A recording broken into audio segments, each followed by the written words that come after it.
Welcome back to The Real Dan the Man, a show where the only thing colder than this opening is the weather outside my house. Now, in my absence through 2024, I made a promise to myself that I would keep a list of every noteworthy event throughout the year and dump them all into a video at the end, no matter what happened. Meaning every political event that caught my attention, every piece of media I cared about, a few personal things, and all the deaths that hit my radar, and whatever I found otherwise interesting. However, I've run into a bit of a snag.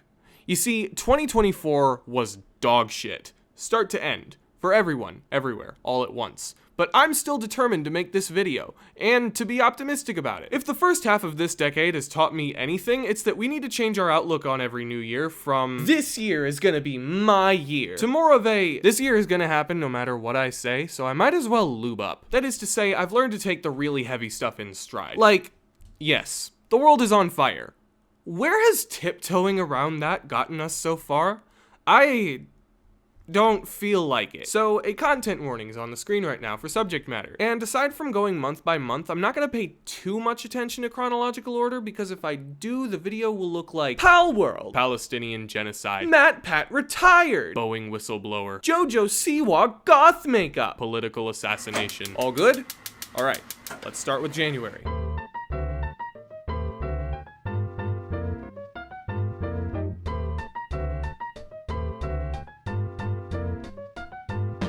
On January 1st, Mickey Mouse officially entered the public domain, bringing about the beginning of the end for Disney's stranglehold on pop culture. Now, if you want to incorporate any piece of intellectual property from 1928 or before, you are more than free to do that. At least here in America. You want to make Mickey Mouse into your own OC for your webcomic? Colorize the original cartoon? Turn it into a shitty, low-budget slasher flick? Literally just upload the entire cartoon with no changes whatsoever? You can do that!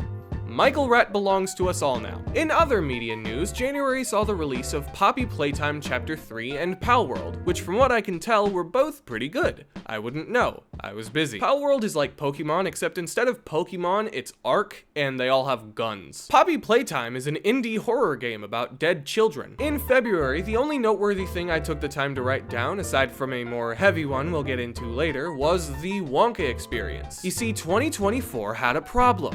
A lot of people like money, and even more people are stupid. And it just so happens that this decade intersected with the mainstream use of AI-generated content really starting to take off. So what do you get when you take an economic system that thrives on greed and mix in tools that don't just give ideas or concepts, but are capable of creating entire scripts and promotional art in seconds? Fuck. Camera died. An event was coordinated in Glasgow, Scotland that was advertised as an immersive and interactive experience for the family. Or at least that's what it says on Wikipedia. It was actually advertised as catgitating with carchy tuns and exarsadre lollipops, a paradise of sweet teats. And this is where things start to get wicked. The venue was a super shady, nearly abandoned warehouse decorated by cheap, depressing bullshit. The script was 15 pages of ChatGPT gobbledygook. None of the workers wanted to be there, even they felt scammed. Families who brought their children to this thing were fucking pissed. It got so bad they called the cops. Honestly, the worst part of the Wonka experience was how unsurprising it was. AI already had its reputation for being the go-to tool for scammers and art thieves, but this situation definitely solidified that for a lot of people. At this point, if you see an advertisement that uses AI art, text, or even voices, it's a pretty safe bet that you're looking at outright fraud.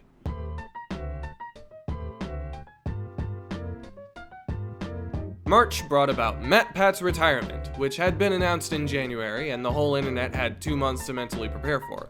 It was a very gut-wrenching moment on the internet, especially for me as a longtime fan. A docu-series called Quiet on Set got released, which gave Nickelodeon stars a platform to essentially confirm what was already kinda known about the horrors behind the scenes with Dan Schneider.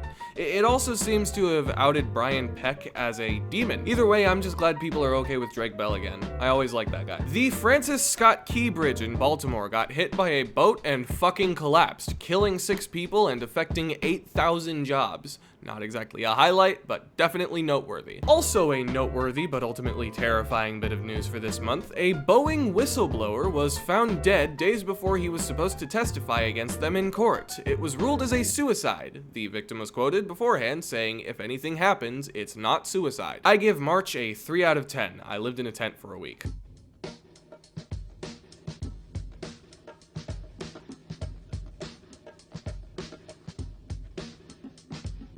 In April, I was introduced to the cosmic scale of the universe because where I lived was in the path of totality for a solar eclipse. In fact, while we're on the subject, did anyone else notice that there was a lot of weird space shit happening last year? Because 2024 was a very cosmically charged year. Obviously, there was an eclipse. It started in Mexico and worked its way from Texas to Maine, but God, there was so much more than that. See, the sun runs on an 11-year cycle, and 2024 just so happened to fall on the peak of that cycle, meaning solar activity was up. So things like sunspots and solar storms became a lot more common, and those things have a very tangible effect here on Earth. That can mean anything from power outages to the northern lights being visible in North America in the middle of the goddamn summertime, or like spring? What season is May? On top of that, a random asteroid passed by the moon and became Earth's second moon for about a month.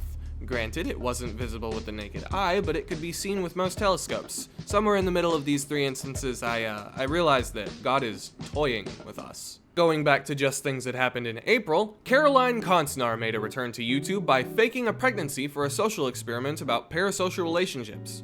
People did not take kindly to it. Tesla's Cybertrucks had a massive recall, which is great for me because I hate Elon Musk and every last one of his awful company's weird polygonal metal death traps. Jojo Siwa, for a publicity stunt, wore goth makeup at an awards show. I only know about this because after doing so, the entire wider internet took time out of their day to shit on her. And finally, the crown jewel of April, Kendrick Lamar and Drake started the biggest rap beef of this decade. See, a lot has happened since Poetic Justice, and these two men have not liked each other in a very long time.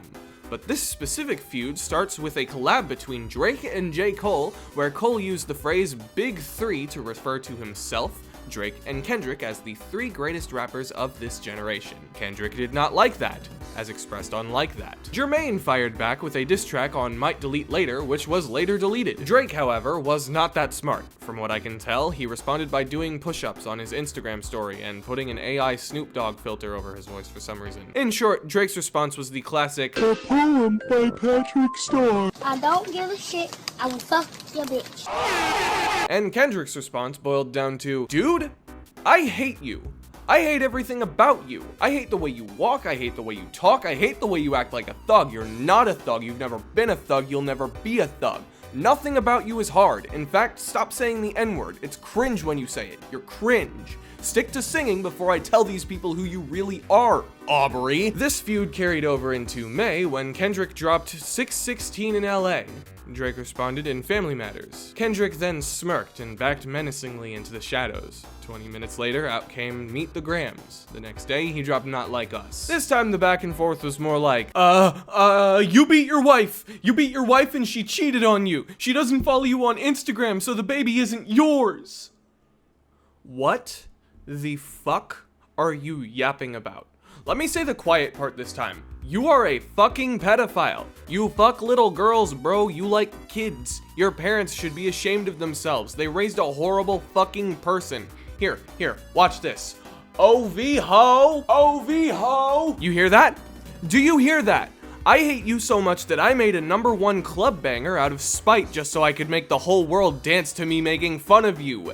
A minor! Drake then chuckled nervously and released a song saying, "Come on, guys. If I was a pedophile, wouldn't I be in jail by now?" We don't have a Drake anymore. Continuing with May, The Amazing Digital Circus Episode 2 was released, turning Gummy Goo into a household name and forever shaping what weird furries jack off to. Apple released an ad where a bunch of creative tools were crushed under a hydraulic press. When the press was lifted, the ad showed all of these things had been condensed into the new iPad Pro. Consumers watched in horror as all of these things were destroyed in favor of an iPad and realized how dystopian it looked. That advertisement no longer has comments enabled on YouTube. In other news, the Iranian president died in a fucking helicopter crash. This is noteworthy news because he was the Iranian president and he died in a fucking helicopter crash. June was a mostly uneventful month aside from the first presidential debate, which I don't give a shit about because both of these men have dementia and Biden dropped out in July anyway. Moving on to July, Eminem released The Death of Slim Shady, a concept album where Marshall's persona comes back from the dead to destroy his career by getting him canceled on Twitter. Though sonically it was a fun album, hearing Eminem feed into the cancel culture conversation felt a little bit cringe. I still bump that shit though. An assassination was attempted on Donald Trump where a gunshot narrowly missed his head and grazed his ear. This instance gave us the hardest picture of a fascist dictator that we have seen in the last 50 years. Donald, while I may hate your repulsive zombified orange guts, I must admit, this pic goes crazy. In August, the entire world finally realized that Mr. Beast is actually a cartoon villain with a handlebar mustache. I don't know what the fuck happened, but it seems like somewhere in between exploiting poor people for views and ruining the entire generation's approach to online content, the mask slipped.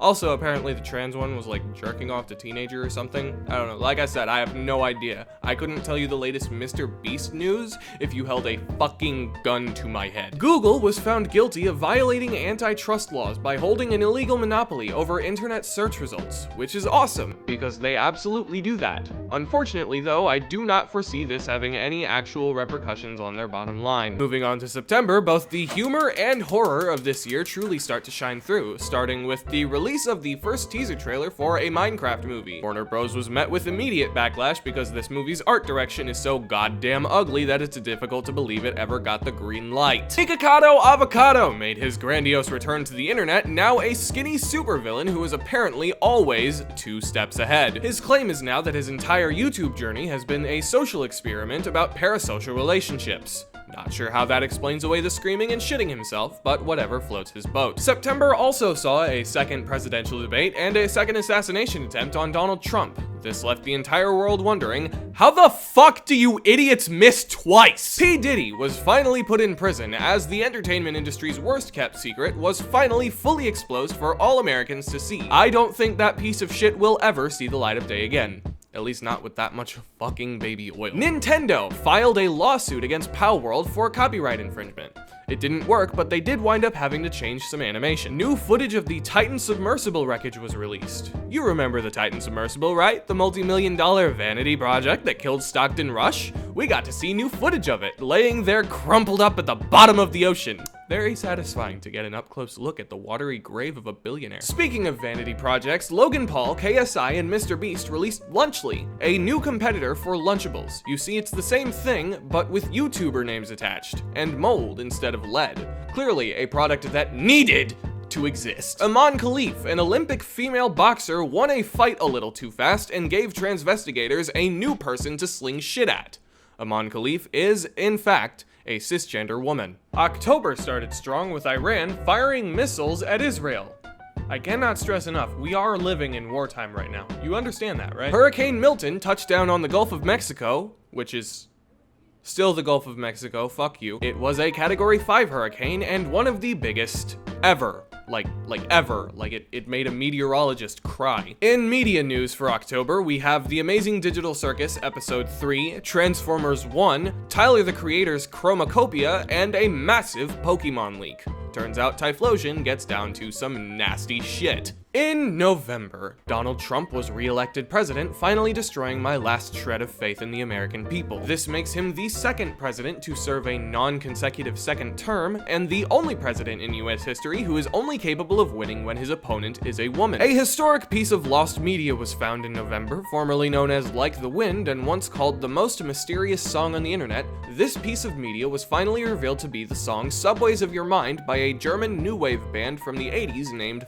Fex. Oasis, an entirely AI-generated version of Minecraft, was released and briefly took the internet by storm. Rather than having any actual game code, each new frame is generated by the previous one. This creates an effect where the player can go from a desert to a mountain to literal hell by simply turning around. Users have compared it to playing Minecraft, but you have severe dementia. In order to pay off the families of the Sandy Hook victims, Alex Jones had to auction off essentially everything with his name on it. This included the rights to his show InfoWars, which was then purchased by The Onion. This purchase was unfortunately rejected later, but before that, it was really fucking funny. Ellen DeGeneres announced in light of Trump's re-election that she would be fleeing the country and never coming back, and we all collectively looked at her and said, promise? Kendrick Lamar dropped his newest studio album, GNX, now on top of OV Ho, A minor, and we can add the word mustard to the list of things Kendrick Lamar has screamed. Around this time, Drake sued UMG for not making Not Like Us not go viral. Like I said, we don't have a Drake anymore. And with the death of Drake's career, I am given the perfect segue to talk about all of the deaths this year. I'm gonna slow the pace down a little bit for this next part. These are some heavy hitters. What, is that too rude? Alright, so on the 1st of January, TikTok and YouTube's most wholesome cooking granny, Linja, died after a very long battle with throat cancer. This hit the creative space like a truck.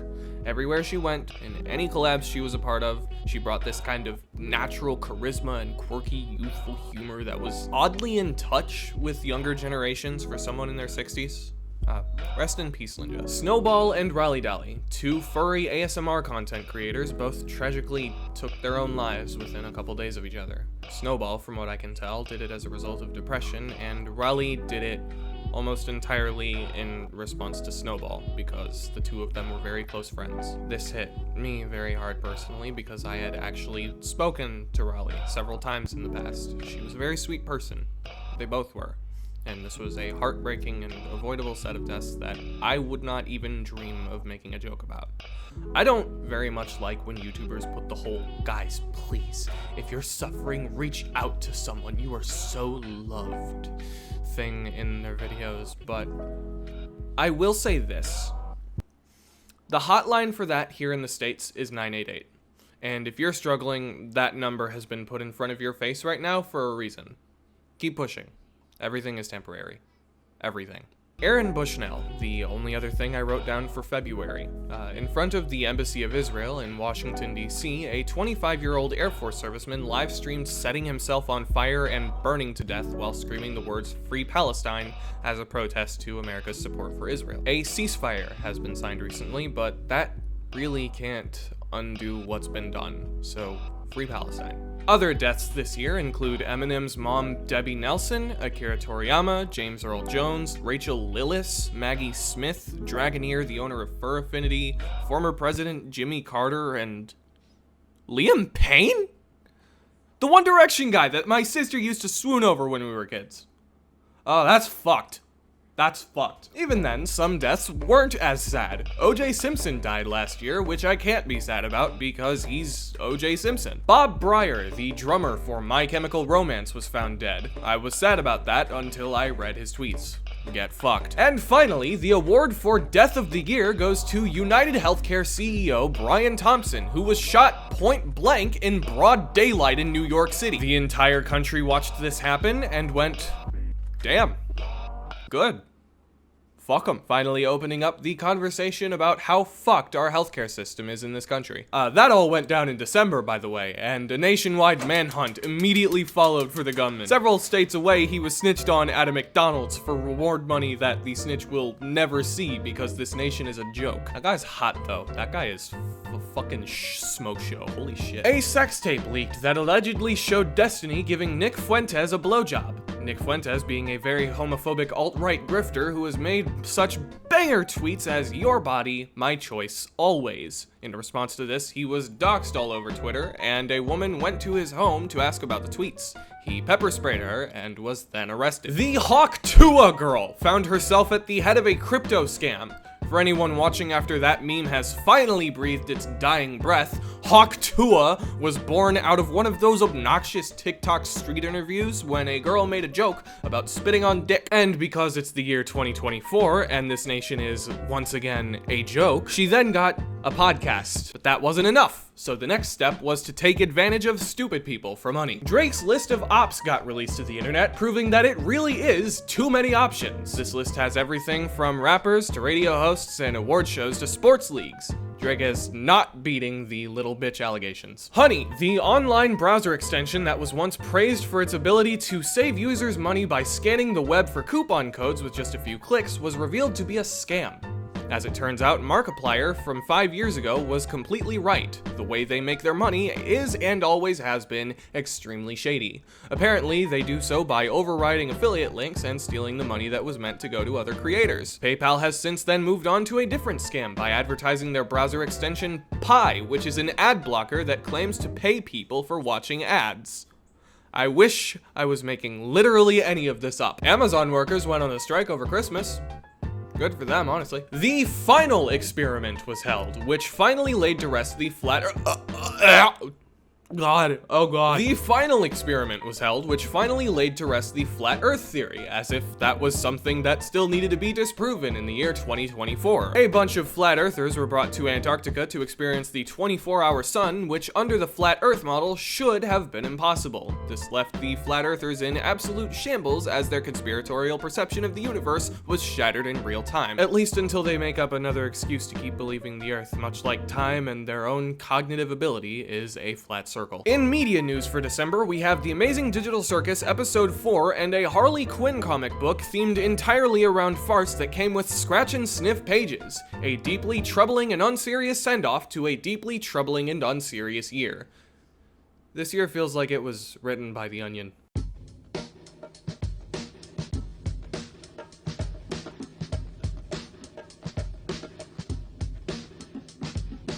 In conclusion, the world is fucked, our government is being puppeteered by elderly morons, and no work of fiction will ever be as ridiculous as the truth. But the important thing is family, friendship, honesty, values, and nobody got arrested. Except Diddy. And Luigi. And Fuentes. This video is dedicated to Rally Dolly, Linja, Aaron Bushnell, and every single person who died as a result of having their claim denied by United Healthcare. Goodbye, thanks for watching, and get the hell out of my house.